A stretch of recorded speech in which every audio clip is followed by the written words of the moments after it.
It is your Friday Daily Delivery. I'm Michael Rand. Glad to be back. Final show of the week, and a good one at that. And I stepped outside this morning to let the dog out, and didn't feel like I could cut the air with a knife, and that felt good. A little bit less humid, feeling a little bit better after the rain we got. We needed the rain, as I like to say, as we like to say, as they like to say. And it feels a little bit better today, so hopefully people can get outside, have some fun, do some things on this Friday and into the weekend. Until then, though, good show coming up for you. Ben Goessling from the Tribune joins me here in just a little while to talk Vikings, specifically to talk salary cap stuff, but also some training camp battles. Very popular segment we like to call Where's the Money, Brzezinski. That'll be coming up here in just a few minutes. I'll have a final Vikings thought at the end, something that kind of made me chuckle again, second time this week, that something the Vikings have done and said has made me laugh a little bit. First, though, what did I miss? So Twins had three pretty significant developments on Thursday, not the least of which was Sonny Gray winning for the first time in like 15 starts. He's been so good for the Twins this season, but they could not score any runs for him for the majority of the season, but they gave him 5 on Thursday, including 4 pretty early. He made that hold up 7 strong innings, 2 runs allowed. The Twins beat the Cardinals 5-3. The Guardians did not play, so the Twins' division lead now 2.5 games after taking 2 of 3 from the Cardinals. A nice little rebound from A, getting swept by the Royals and having a 5-game losing streak, and B, not doing anything at the trade deadline on Tuesday. So maybe finding their footing a little bit. Some good pitching performances from Pablo Lopez and Sonny Gray in that series. Not so much from Joe Ryan.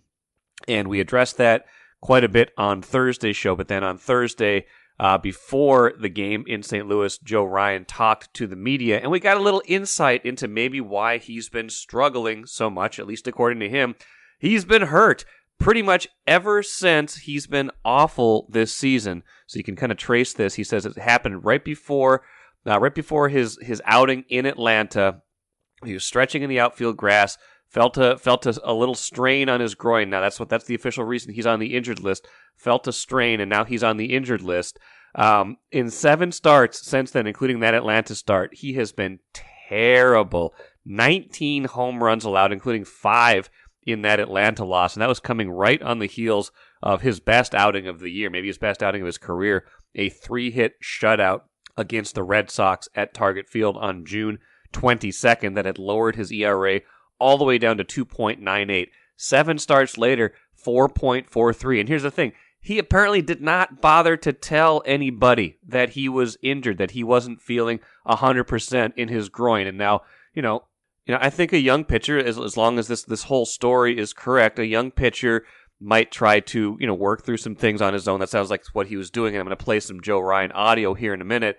But you got to tell your team, especially after 7 starts, like maybe after 1 or 2, you got to say, I'm just not physically right now. Something's not working. I can't do everything I want to do. We got to take a look at this. Instead, he just keeps trying to pitch through it. He had a couple okay outings in there, so I guess, it hasn't been all doom and gloom. But, by and large, 19 home runs allowed in 7 games. That should tell you that maybe this is more serious than you think, especially if the velocity is dipping a little bit, if you're seeing things in your mechanics that are not right. Like, there should have been, apparently there were red flags, but there should have been more red flags all over the place. But here's Joe Ryan on Thursday. This is courtesy of Bobby Nightingale Jr., our beat writer. He sent me this audio from St. Louis.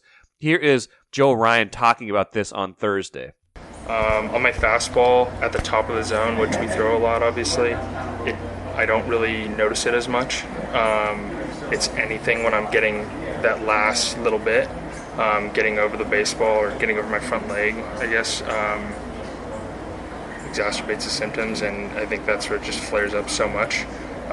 It's definitely been frustrating for me. I think learned a lot, I think, just kind of pretty quickly here, and how many people have my back with the team, and just as far as helping me navigate that process, being like a new situation for me to tackle. I was trying to do it on my own, and didn't probably take the best routes to notifying everyone. I think I just tried to kind of work through some stuff for a while and thought I was getting there, and then I would it kept bugging me, and then I guess the frustration kind of comes with that. And how did someone not stop this sooner? How did Joe Ryan not say something? How did the Twins not see something and shut this down? How did this get to be 7 starts? And they still won 3 of these games because they always give Joe Ryan, in contrast to Sonny Gray, plenty of run support. But man, how did this get to be a point where he was pitching so poorly, and then just now after 7 ineffective starts, where you're seeing things all over the place, that this gets addressed? I don't know. It seems like there was some clear breakdowns, probably starting with Joe Ryan and not telling them, not being honest, not getting any real treatment aside from what he apparently was doing on his own. But that was not a good situation for the Twins. Hopefully it doesn't end up costing them. And again, they went 3-4 in those 7 starts, so it's not like it was all hope was lost. But if you give up 19 home runs in 7 starts, you give up about a run per inning. That's not good. That's not good. And you got to get that fixed, and you got to get that communication working better. The final piece for the Twins, they promoted Brooks Lee, one of their top prospects, from AA to AAA. That should be pretty interesting. I wonder if he will rise all the way here. It's a fast climb, but man, he's been a really good prospect for them. He was tearing it up at AA Wichita. If he plays well in St. Paul, if he keeps hitting, would not be out of the realm of possibility to see him with the Twins this year. He's a switch hitter, so the kind of guy that could give him some help against left-handed pitching. And by the way, all 4 of their runs yesterday came off a left-handed starter, 2 long home runs from Ryan Jeffers and Michael A. Taylor, so good for them to hit a lefty a little bit better on Thursday. But they still need help in that area. Maybe that's Brooks Lee. It feels like it's fast, but man, a fast riser so far and all the way at AAA already, so that's a good sign for one of their top prospects. MGM Wine and Spirits is the choice for savings, service, and a great selection of spirits, premixed cocktails, wines, and of course, ice-cold beers and hard seltzers. With over 30 locations throughout the Twin Cities and beyond, there's an MGM near you. Head to MGMWineandSpirits.com to find a convenient location in your area. Get social. Follow MGM on Facebook and Instagram for all the latest news and trends. Make great moments with MGM Wine and Spirits, your locally owned and operated choice for over 50 years. Save time, save money. Shop MGM. Let's bring in Ben Goessling, Star Tribune Vikings writer right now. Been a little while since he was on Daily Delivery. We're on Access Vikings a lot, especially now that camp has started up. We'll be on even more once the season starts. But thought, Ben, I'd bring you in because Danielle Hunter is back in the fold with the Vikings, and now we have his his contract terms. And it's a perfect opportunity to dig into the weeds of the financials, the Rob Brzezinskis of the world. Let's play the sounder right away. Where's the money, Brzezinski? So where is the money, Ben? They all of a sudden they added like $7-8 million to this year's cap. Danielle's got like a $20 million cap hit. They're pushing money into the future. What anything about this deal now that we've seen the structure of it? Maybe you can explain that and whether there was anything about the fact that they got it done or how they got it done that surprised you. Yeah, I think the structure of it isn't surprising so much as the fact that they got it done given how things looked like they might go even a week or almost hours before this got done. The people I had talked to made it seem like there was a very real chance this would not get done, that there was a possibility Danielle Hunter would be traded.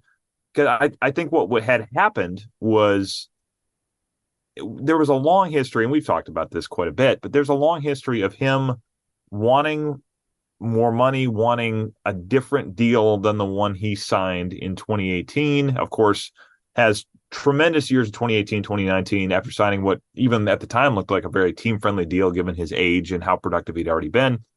By 2020, he is talking about wanting to redo that deal, or his agent his camp is leaking that they wanted something to be done about that deal. And then, of course, gets hurt in 2020 with the infamous tweak, and then tears his pec in 2021, plays 6 games that year. So a lot of the leverage to get anything done is gone.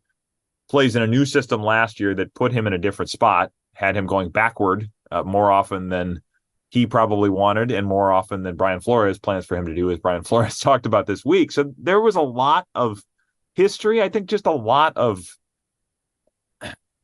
difficult situations, difficult interactions to sort of unwind here. There was some emotions, I think, to it. There was probably a little bit of baggage that had to be dealt with on the way to a deal. And I still don't know that this means anything for what Danielle Hunter will have after this year. But I think several years of wanting to be one of the higher paid defensive linemen, one of the higher paid edge rushers in the league, paired with the fact that they had changed his role last year and he was good but not great. Yeah.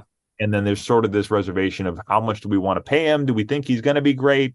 You know, where does that price out? There was a lot of that to work through in addition to just all of the emotions that had gone in the last few years. So even last week when he reports, it seemed fairly clear from Kevin O'Connell's opening statements he's not going to practice until or unless something is done. And even through last week, talking to people in the building, it was like, hey, this could still go either way, that he is either traded or he gets something done. So I think when Kevin O'Connell was talking about day-to-day dialogue with Hunter, yeah, he knew that there's a lot to work through here before everybody's going to get to a point where we're happy, we sign a deal, and we move on. So this, to me, was as much about the interpersonal component of this as it was the financial one. Well, I want to circle back on a couple things here in a minute. One, kind of where he might excel or kind of find himself in a better spot a year from now after playing for a season in the Brian Flores defense, and also kind of what this impact is on the 2023 cap, because that's all this year's stuff. But what's interesting to me in particular about how this is structured and where we are right now is this is essentially a one-year deal. Yep. And Hunter and Kirk Cousins count the most against their 2023 cap at a little over $20 million apiece now. And, you know, Cousins' number is fairly low after what they did in the offseason to kind of convert some of that money and push it down the road. But now you're looking into the future, and nothing obviously is guaranteed. But, you know, their two highest cap numbers this year are sitting out there next year with about $43 million in dead money in 2024. So, like, basically your two highest paid players, or two biggest cap numbers this year, are essentially free agents in 2024. And that puts you kind of in an interesting spot with both of those guys, and Hunter in particular. Yeah, it does. I think we talked about this a little bit on Access Vikings the other day, this idea of who's more likely to be on the roster in 2024, Kirk Cousins or Danielle Hunter. And I think Dan Barrero asked me about this the other day on the radio, so I'm regurgitating this for the second or third time this week. But I think Kirk Cousins, if I was to bet right now, is more likely to be here than Danielle Hunter. I think it's possible that both of them are. I think I'd put it more likely that Cousins is, especially if he has a good year and they say, we don't really want to start over at quarterback, knowing that we have to make a decision on Kirk Cousins before we draft. And if he has a good year, they're not going to be drafting high enough to get Caleb Williams or Drake May right off the bat without making some moves anyway. So there's a lot to figure out with both of these guys. And I think you have to also account for the fact that there's going to be a larger bill coming at wide receiver in the not too distant future. Whenever you get something done with Justin Jefferson. So a lot to figure out with all three of those players, and there are going to be things that change. I mean, Harrison Smith is at a $19 million cap figure next year. I can't imagine that stays the same. You're going to have probably, a guy like Harrison Phillips is at 8.8 next year. I could see that changing if he doesn't have a big time year. There's lots of those things that will happen between now and then, but yeah, a lot of big decisions to make going forward between Hunter, Cousins, Jefferson. Christian Darrisaw is going to be due for a deal here in the not too distant future. TJ Hawkinson, they have to get figured out probably, I would think, before the season. I wouldn't be surprised if they get something done with him on a long-term deal before the season, but they only have, as it stands right now, something like $50 million in cap space next year. And you say, well, that's quite a bit of money. It is, but they have to fill out most of their roster between now and next year. I mean, they've got, 55 players or something like that under contract for next year, and things will change, but you're going to have questions at a couple spots in the offensive line. Ezra Cleveland's a free agent. KJ Osborne's a free agent after this year. You've got to figure out, I think, long-term with the corners, what that's going to look like if you want to go spend money on somebody, or are the guys that you have this year going to hit in a way that you don't have to do it? Marcus Davenport is a free agent after this year, so this edge rusher question is a bigger one beyond just Danielle Hunter.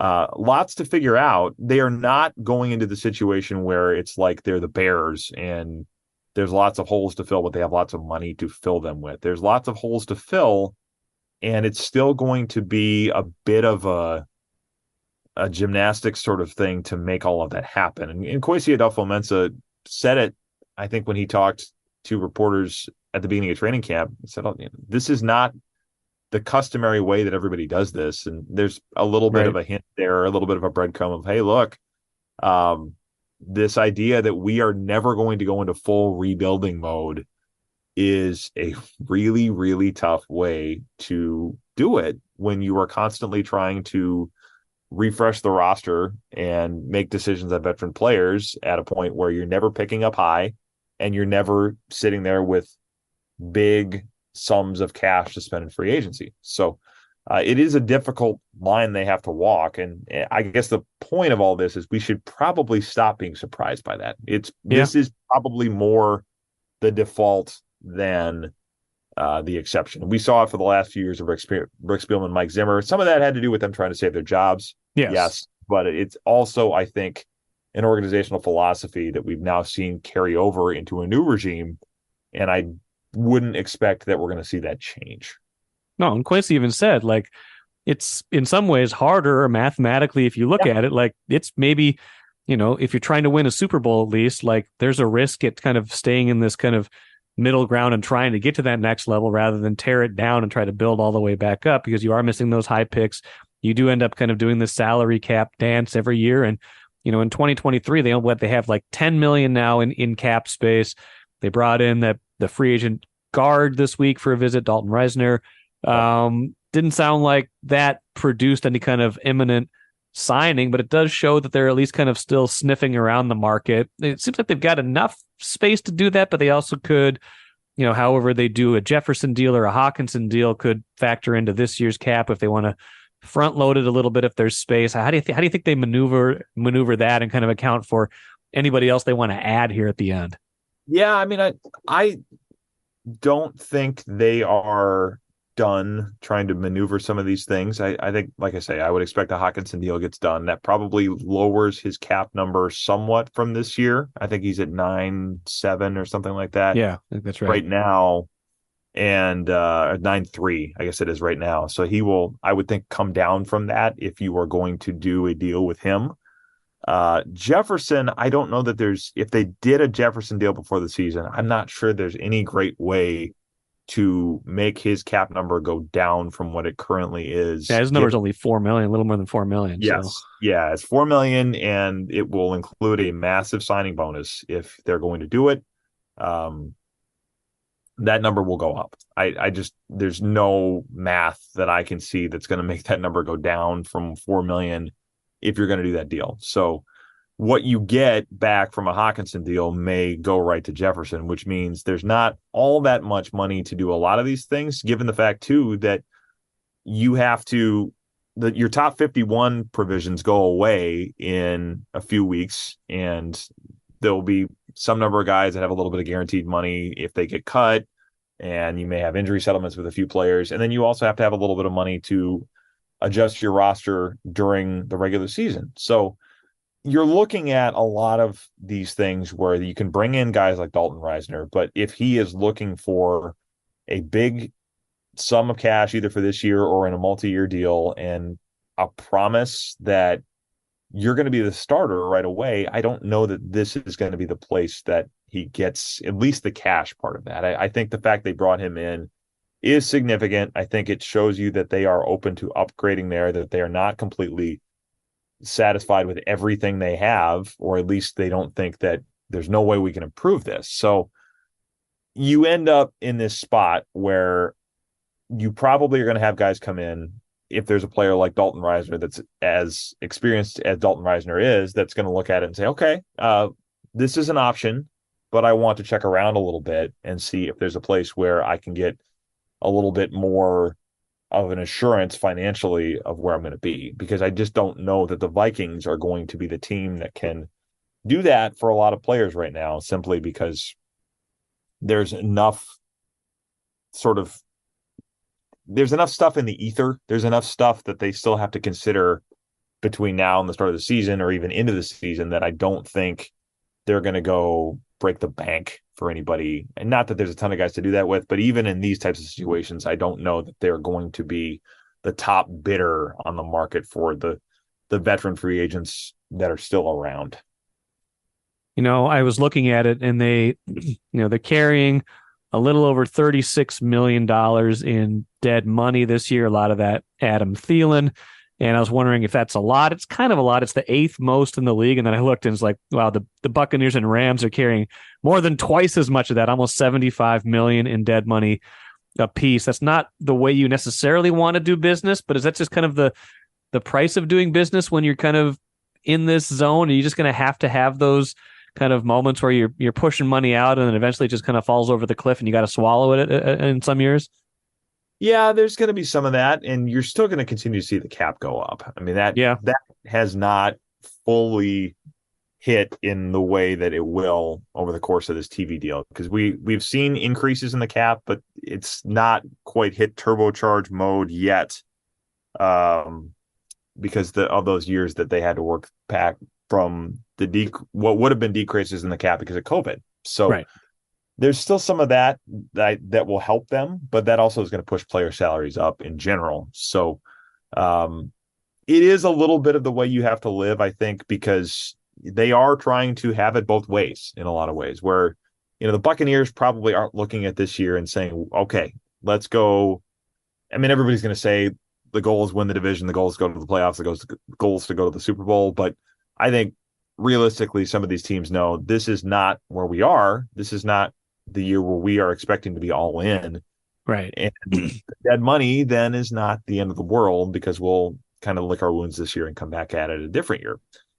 The Vikings are trying to win a division and trying to make a deep playoff run right now with the way they're set up. They have a 35-year-old quarterback that is still very much trying to maximize his window now, and things kind of flow from there. And I think when you're in that mode, not having $36 million for your cap is a tough way to live. It makes it harder to do everything that you want to do, but it is going to be part of the way things work, unless you are perfect on every bet you make on a player. And that's just not how this happens very often. Right.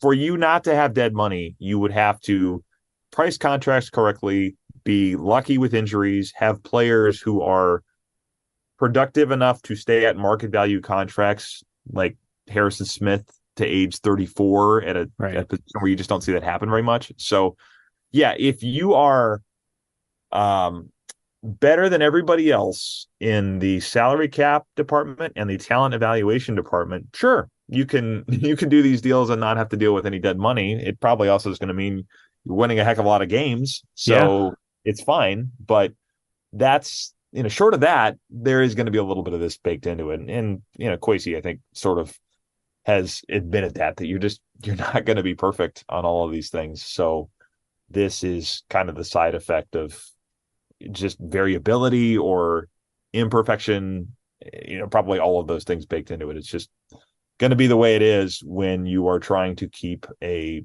still fairly veteran roster together and try to keep winning. I guess the only other antidote to this we should mention is drafting really, really well. Yeah. And they haven't done that for a while. And no, they haven't. They are paying the price for that too.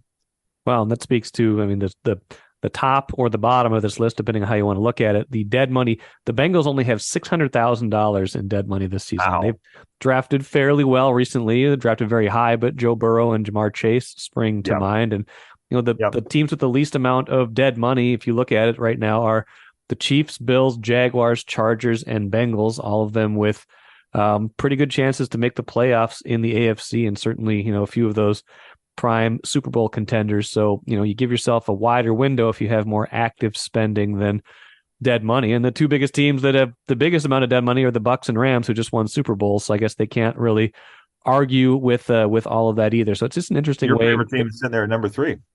Packers.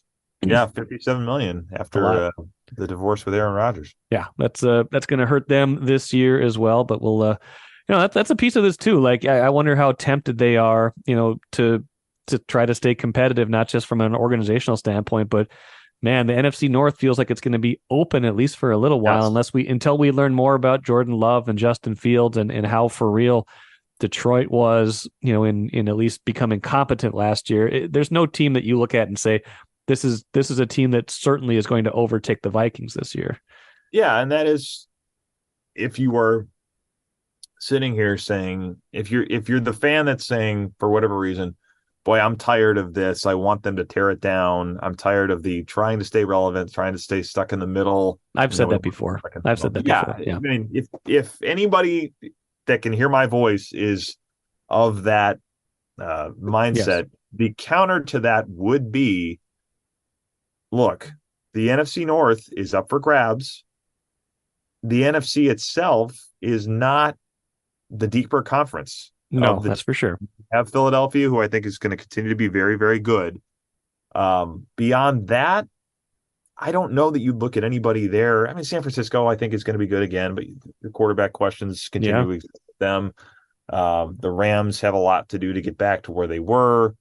Dallas, I suppose, is still a factor, but you like them. Aside from Philly, though, and maybe San Francisco, you're right.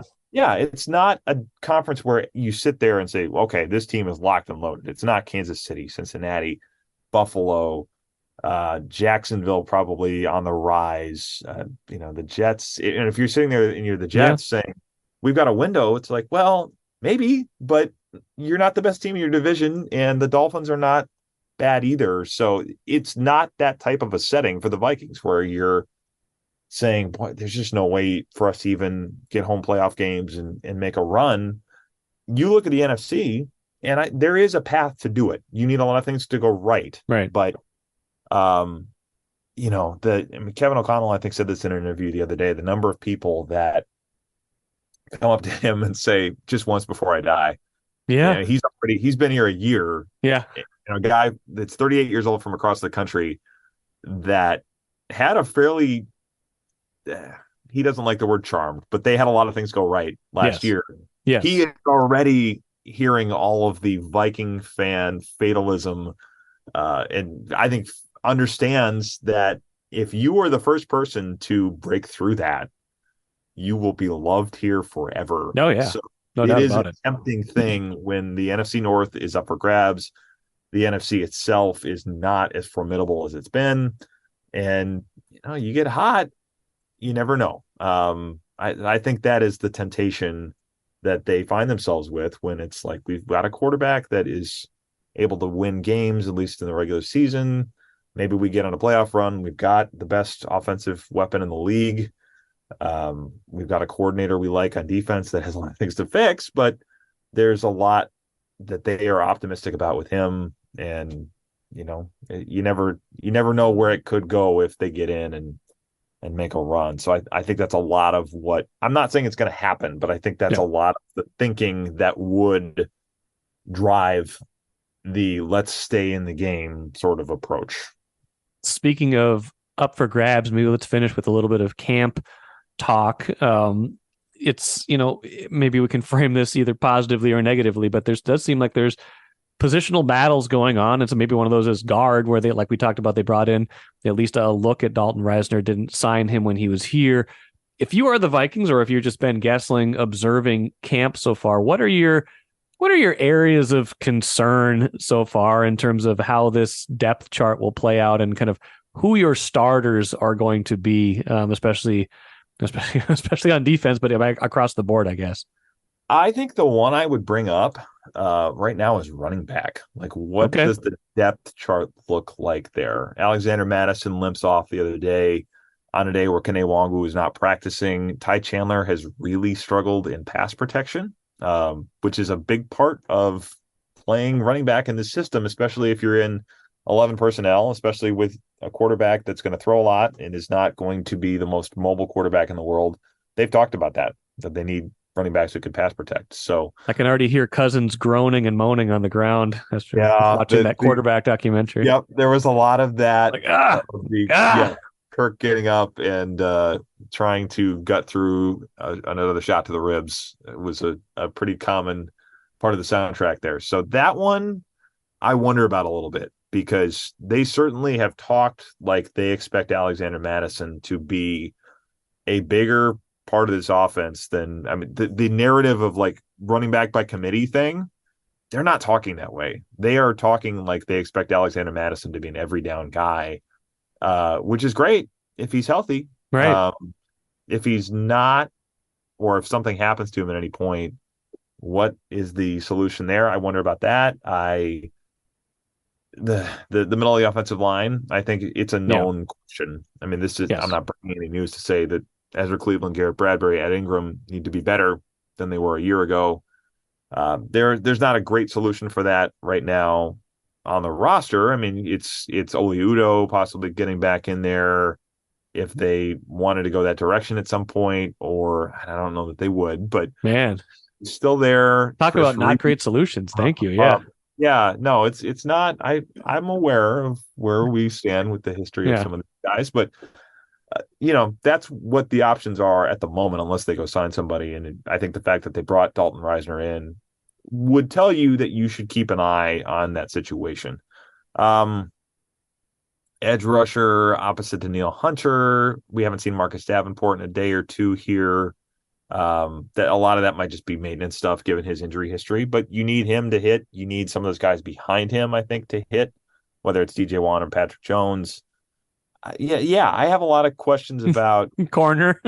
I have a lot of questions about corner. I have been, I think, pleasantly surprised with how some of those guys have looked early. Now it's an awfully good offense. They're facing a lot of good receivers that can make you look pretty bad at times, and we've seen some of that. But I think Caleb Evans has looked better than I expected. You've seen some things from Mekhi Blackman. Andrew Booth walked off the other day with an injury again, which is kind of a common theme for him. But there's a lot they have to get figured out there. I think the thing that's really intriguing is the way they've used the safeties and what the safeties amount to. It seems like this 3 safety package is going to be a big part of what they do, whether it's Josh Metellus. Lewis Seen could maybe still work his way into a role. I think he's done some nice things. He had a great interception the other day and has made some nice plays in pass coverage. That group may have something of an unorthodox solution to some of these defensive backs questions throughout the course of the season. But it's the common stuff. I guess it's offensive line, it's running back depth, it's probably all 3 levels of the defense in some way or another. Those would kind of be the things I'd continue to keep an eye on. Metellus, if we consider him ahead of Seen, is that more of a function of Seen missing almost all of last year and being kind of behind the curve in that regard, or is that a function of Metellus kind of being kind of a riser and being kind of more than you thought he was? Yeah, I think it's probably more the second one. He's done a lot of good things on special teams for the last few years that have made an impression on coaches. And you hear, I mean, Harrison Smith said it a couple of weeks ago, maybe a week ago at the beginning of camp, it all runs together. But he's saying Metellus knows the defense well enough that he could basically teach it. So a lot of that stuff has made an impression in terms of just he knows where to be. He knows how to be in the right spot. You see it a lot in practice where he is the voice from the sideline. There was a drill at the end of practice the other day where I think he was on the sideline. The secondary's making checks before the play, and he's yelling, "Scream it.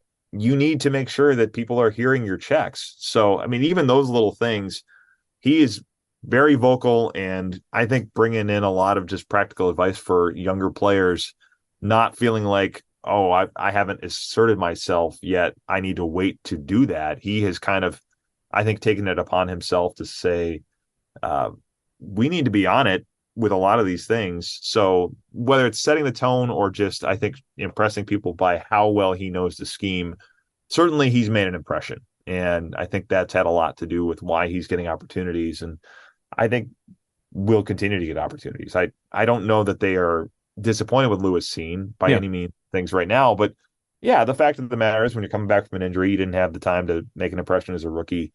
That does factor into how all this plays out. And I think a lot of it has been Josh Metellus taking advantage of opportunities to make an impression and kind of getting rewarded as a result of that. Yeah, well, 6th round pick in 2020, seen obviously the 1st round pick last year. But once you get there, it's kind of what you do. You might get more chances if you are drafted higher. I certainly think that's how it typically goes. But if you continue to make plays over and over again, you become hard to ignore. And I guess if that's something Metellus is doing, they will take a bright spot on the defense wherever they can take it, because there certainly are plenty of other question marks. Plenty to unfold as camp goes on. I'm sure we'll talk more again next week on Access Vikings. Follow all of Ben Goessling's work and the rest of our colleagues on StarTribune.com. Ben, we'll talk to you soon. Sounds good. Thanks, Mike.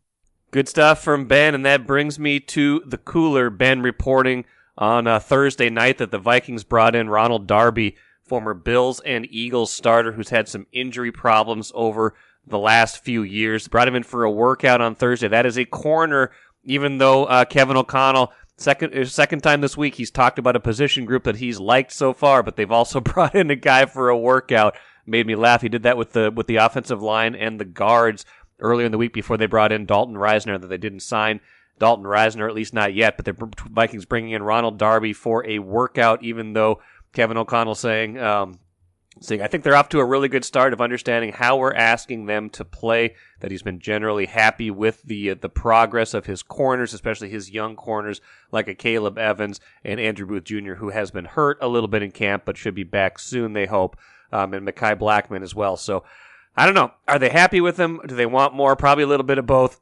I don't think it would be out of the realm of possibility to add a veteran corner here. I think that's probably something they need at some point here. That would solidify the group. Maybe Darby is the guy. Maybe it's somebody else. So I don't know. A lot of positional battles still to unfold. And like Kevin O'Connell said, these joint practices coming up pretty soon will give them an even better idea of what they need. First preseason game not too far away. I think it's like next week. So plenty of opportunity for them to get better and to get better quickly. That'll do it for me today. Have a great weekend. We'll be back at it on Monday with Royce.